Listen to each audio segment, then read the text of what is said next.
Kain na po ako. Almusal. Ito po ang almusal ko. Ayan, daming pagkain. Kasama yung mga aso. Pagkain ng aso. Alis na po yan. Papasok na naman sila.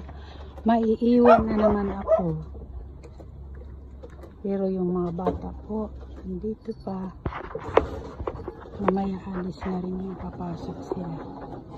Ayan. Magluluto ako ng ulam naman para sa tanghalian. Ayan, lulutuin ko po yan para sa tanghalian. Maraming salamat